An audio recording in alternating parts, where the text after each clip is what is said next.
একটা ধর্ষকের জামিন কি করে হবে, কেন হবে? চার যে ধর্ষক যারা, তাদের বিচার কঠিন থেকে কঠিনতম হওয়া উচিত।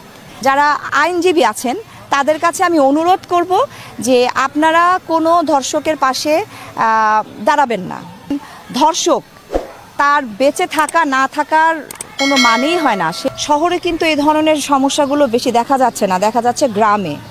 আসিয়ার যে ঘটনাটা সেটা পুরাটাই তাদের ফ্যামিলির ঘটনা। হ্যাঁ, ওই বাচ্চা শিশুটার পোশাক আপনি কি বলবেন? তার কি ওড়না পরার বয়স ছিল? না, নিশ্চয়ই না। তাহলে সেটা মানসিকতা, পোশাক না।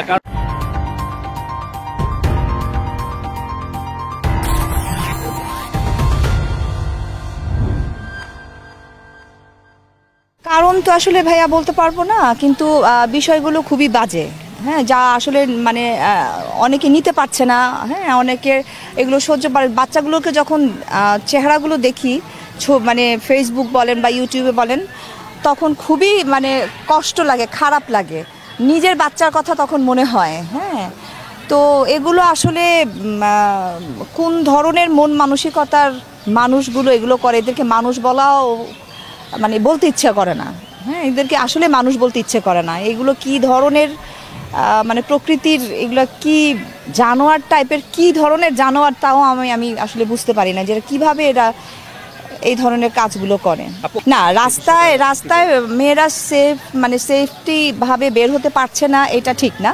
রাস্তায় আমরাও বের হচ্ছি। শহরে কিন্তু এই ধরনের সমস্যাগুলো বেশি দেখা যাচ্ছে না, দেখা যাচ্ছে গ্রামে। হ্যাঁ, আর আসিয়ার যে ঘটনাটা সেটা পুরাটাই তাদের ফ্যামিলির ঘটনা। হ্যাঁ, এটা তার বোনের হাজব্যান্ড, তার বোনের শ্বশুর এবং ভাসুর। হ্যাঁ, তো সেইখানে তো আসলে তাদের পরিবারটাই মনে হয় যে একটা বিকৃত রুচির পরিবার। হ্যাঁ, যেটা আমার কাছে মনে হয়েছে, যেটা কিভাবে সম্ভব। আর 8 বছরের একটা বাচ্চা, তো ওদের মানে পরিবারটাই নষ্ট পরিবার বলবো আমি। না, প্রশাসন ওনারা যারা কাজ করে যাচ্ছেন তারা নিশ্চয়ই চেষ্টা করে যাচ্ছেন যেন এই সমস্যাগুলো না হয়।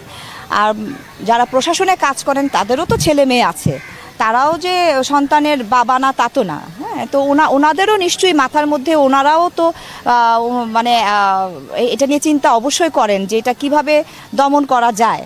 তো আমার মনে হয় প্রশাসন তাদের মতো কাজ করবেন এবং এটা আমার মনে হয় এটা কমে আসবে ইনশাল্লাহ, আশা করি। আমরা জনগণ সবাই কিন্তু এখন সোচ্চার হয়ে উঠেছি। আমরা কিন্তু সবাই এখন মাঠে নেমে গেছি যে এগুলো বন্ধ করতে হবে। আর সবচেয়ে বড় ব্যাপার হচ্ছে যে এগুলোর মানে বিচার, যে ধর্ষক যারা, তাদের বিচার কঠিন থেকে কঠিনতম হওয়া উচিত। হ্যাঁ, মানে পরবর্তীতে যেন মানে এই ধরনের কোনো কুকর্ম করতে সাহস না পায় কেউ। তো এটা অবশ্যই মাথায় রাখতে হবে। যে আরেকটা ঘটনা দেখলাম যে একটা বাচ্চাকে, ওই মানে গ্রামের একটা বাচ্চাকে এরকম রেপ করা হয়েছিল। সেখানে গ্রামের লোকরাই ওই মানে ধর্ষক যে তাকে ধরে সেখানেই মেরে ফেলেছে, মারতে মারতে। আমি তো মানে অ্যাপ্রিসিয়েট করি সেই গ্রামের যে জনগণ, তাদেরকে আমি স্যালুট জানাই যে আপনারা ঠিক কাজটি করেছেন। হ্যাঁ, যে আর আমাদের এখানের যারা আইনজীবী আছেন তাদের কাছে আমি অনুরোধ করব যে আপনারা কোনো ধর্ষকের পাশে দাঁড়াবেন না। হ্যাঁ, আপনারা তাদেরকে সাপোর্ট করবেন না, কারণ আপনারা ন্যায়ের সাথে থাকবেন, এটাই আমরা আশা করি। একজন ধর্ষক তার বেঁচে থাকা না থাকার কোনো মানেই হয় না। সে যদি মানে মরেও যায়, এটা আমাদের দেশের জন্য, পৃথিবীর জন্য আমার মনে হয় সবচাইতে ভালো একটা কাজ হবে যদি একটা ধর্ষক মানে আমরা যদি মৃত দেখতে পাই। হ্যাঁ, অবশ্যই। না, এটা তো একেবারে বন্ধ করে দেওয়া উচিত। এদের আবার কিসের জামিন?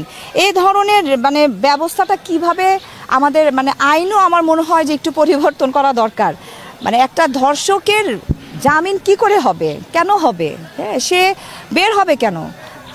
তার তো এখানে জামিন হওয়ার কোনো সুযোগই থাকার কথা না। ওই যে বললাম যে কোনো আইনজীবী যেন তার পক্ষে না দাঁড়ায়। হ্যাঁ, কেন দাঁড়াবে? একটা ধর্ষকের পক্ষে দাঁড়াতে তো এটা আমার লজ্জার বিষয়, যে এটা তো আমার লজ্জা পাওয়ার কথা, তাই না? যে আমি কিভাবে একটা ধর্ষকের পাশে গিয়ে দাঁড়াবো? আপনারা এই কাজটা করবেন না। এইটার আসলে আমি তো আইনের লোক না। হ্যাঁ, আমাকে এই প্রশ্ন করাটা একটা ভুল না। এটা যত দ্রুত সম্ভব এটা শাস্তি হওয়া উচিত যত দ্রুত সম্ভব। আপু হ্যাঁ, এটা তো আসলে আমি কেন এটা 100 কতদিন বললেন, 180 দিন আমার কাছে মনে হয় এটা অনেক দিন। হ্যাঁ, 180 দিন কেন হবে? সে তার যদি প্রমাণ হয়েই যায় সাথে সাথেই তো তাকে শাস্তি দিয়ে দেওয়ার কথা। আমি একটাই কথা বলবো যে নারীদের জন্য বলবো যে আপনারা সাহসী হন। হ্যাঁ, আপনাদেরকে সাহসী হতে হবে, সাহস নিয়ে চলতে হবে। আপনার সন্তানকে দেখে রাখেন এবং আপনার সন্তানকে যেখানে সেখানে যেতে দিবেন না, আমি দেখে রাখবো।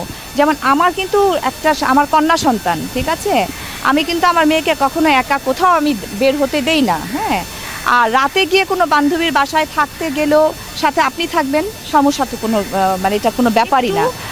আমরা যদি একটু মানে সাবধানতা অবলম্বন করি তাহলে অনেকটা সেফ আমরা নিজেরাই থাকতে পারবো।